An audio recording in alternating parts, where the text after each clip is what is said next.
অস্ত্র যখন লক্ষ্যভ্রষ্ট হয় তখন সেটি শুধু ব্যর্থতার গল্প বলে না, কখনো কখনো সেটাই হয়ে ওঠে শত্রুর সবচেয়ে মূল্যবান সম্পদ। আর ঠিক এমনই এক ঘটনা এখন আন্তর্জাতিক রাজনীতিতে ঝড় তুলেছে। খবর ছড়িয়েছে ইরান নাকি হাতে পেয়েছে প্রায় অক্ষত অবস্থায় মার্কিন প্রযুক্তির অত্যাধুনিক ক্ষেপণাস্ত্রের অংশ। শুধু উদ্ধার করাই নয়, তেহরান এখন মরিয়া হয়ে উঠেছে সেই প্রযুক্তিকে বিশ্লেষণ করে রিভার্স ইঞ্জিনিয়ারিংয়ের মাধ্যমে নিজের মতো করে বানাতে। প্রশ্নটা খুব স্পষ্ট, একটি আধুনিক ক্ষেপণাস্ত্রের ভেতরে এমন কি থাকে যা পেন্টাগনকে উদ্বিগ্ন করে তুলেছে? আর ইরান কি সত্যিই পারবে এই প্রযুক্তিকে হুবহু নকল করতে? সাম্প্রতিক ইসরায়েল ইরান উত্তেজনার প্রেক্ষাপটে এই ঘটনার সূত্রপাত।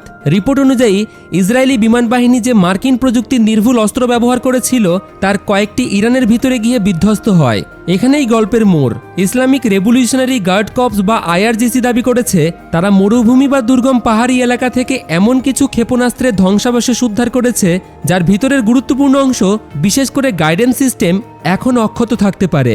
বিশেষজ্ঞদের মতে এই উদ্ধার হওয়া অংশগুলোর মধ্যেই থাকতে পারে GBU-39 স্মল ডাইমিটার বমের মতো স্মার্ট বম বা ব্লু স্প্যারো মিসাইলের মতো উন্নত ক্ষেপণাস্ত্রের উপাদান।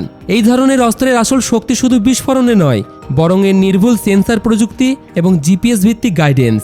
যদি এই অংশগুলো অক্ষত অবস্থায় ইরানের হাতে পড়ে থাকে তাহলে সেটি শুধু একটি অস্ত্র নয়, বরং এক বিশাল প্রযুক্তিগত ব্লুপ্রিন্ট। এখানে আসে মূল আতঙ্ক, কারণ একটি আধুনিক ক্ষেপণাস্ত্রের ভিতরে থাকা অত্যন্ত উন্নত sensor, infrared tracking, GPS guidance এবং এমন সফটওয়্যার যা লক্ষ্যবস্তুকে কয়েক মিটার পর্যন্ত নির্ভুলভাবে আঘাত করতে পারে। এই প্রযুক্তি যদি বিশ্লেষণ করা যায় তাহলে প্রতিপক্ষ শুধু একই ধরনের অস্ত্র তৈরি করতে পারবে না, বরং ভবিষ্যতে সেই প্রযুক্তির বিরুদ্ধে প্রতিরোধ করার উপায়ও খুঁজে পাবে। তবে ইরানকে হালকাভাবে নেওয়ার সুযোগ নেই, আর এটা ইতিহাসই প্রমাণ করেছে। 2011 সালে বিশ্ব অবাক হয়ে গিয়েছিল যখন RQ-170 সেন্টিনেল নামের একটি মার্কিন স্টিল ড্রোনকে ইরান প্রায় অক্ষত অবস্থায় নিজেদের নিয়ন্ত্রণে নামিয়ে আনে। এটি ছিল ইলেকট্রনিক যুদ্ধের এক অসাধারণ উদাহরণ।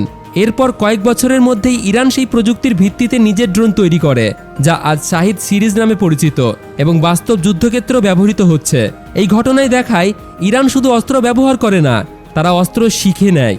তাদের ক্ষেপণাস্ত্র ভাণ্ডার আজ মধ্যপ্রাচ্যের অন্যতম বড় শক্তি, যার বড় একটি অংশ তৈরি হয়েছে বিদেশি প্রযুক্তির বিশ্লেষণ করে। রাশিয়া এবং অন্যান্য উৎস থেকেও তারা বিভিন্ন প্রযুক্তি আত্মস্থ করেছে। কিন্তু প্রশ্ন হচ্ছে, এইবার কি তারা এইভাবেই সফল হবে? এখানেই আসে বড় চ্যালেঞ্জ। আধুনিক মার্কিন অস্ত্রে থাকে অ্যান্টি ট্যাম্পার প্রযুক্তি, অর্থাৎ কেউ যদি জোর করে ভেতরে সার্কিট বা চিপ খুলতে চায় তাহলে সফটওয়্যার নিজেই নিজেকে ধ্বংস করে দিতে পারে। ফলে হার্ডওয়্যার পেলেও তার ভিতরের আসল মস্তিষ্ক অনেক সময় অধরাই থেকে যায়। তারপর আসে মেটেরিয়াল সায়েন্সের জটিলতা। একটি ক্ষেপণাস্ত্রের বডি এমন বিশেষ সংকর ধাতু দিয়ে তৈরি যা ভয়াবহ তাপ ও চাপ সহ্য করতে পারে। এই ধাতু তৈরি করা শুধু প্রযুক্তির ব্যাপার নয়, এর জন্য প্রয়োজন উন্নত শিল্পভিত্তি যা অনুকরণ করা সহজ নয়। আর সবচেয়ে কঠিন অংশ হলো অ্যালগোরিদম।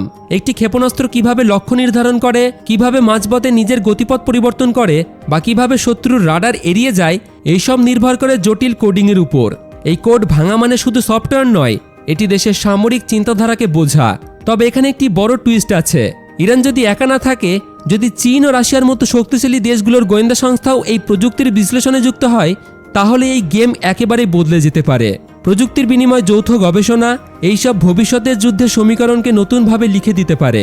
সবকিছু মিলিয়ে বিষয়টা শুধু একটি ক্ষেপণাস্ত্র উদ্ধারের গল্প নয়, এটি আসলে প্রযুক্তি, গোয়েন্দাগিরি এবং ক্ষমতার লড়াই। যদি ইরান সত্যি এই প্রযুক্তিকে সফলভাবে নকল করতে পারে তাহলে ভবিষ্যতে মার্কিন সামরিক কৌশলগুলোর বড় পরিবর্তন আনতে হতে পারে, কারণ তখন শত্রু শুধু শক্তিতে নয়, প্রযুক্তিতেও সমান হয়ে উঠবে। তাহলে আপনার কি মনে হয়, ইরান কি সত্যি এই মার্কিন প্রযুক্তিকে আয়ত্ত করতে পারবে, নাকি পুরো বিষয়টাই অতিরঞ্জিত প্রচারণা? আপনার মতামত জানাতে ভুলবেন না। ভিডিওটি যদি আপনাদের ভালো লাগে তাহলে শেয়ার করুন, আর আমাদের সাথে জুড়ে থাকার জন্য চ্যানেলটিকে সাবস্ক্রাইব এবং ফলো করে রাখুন।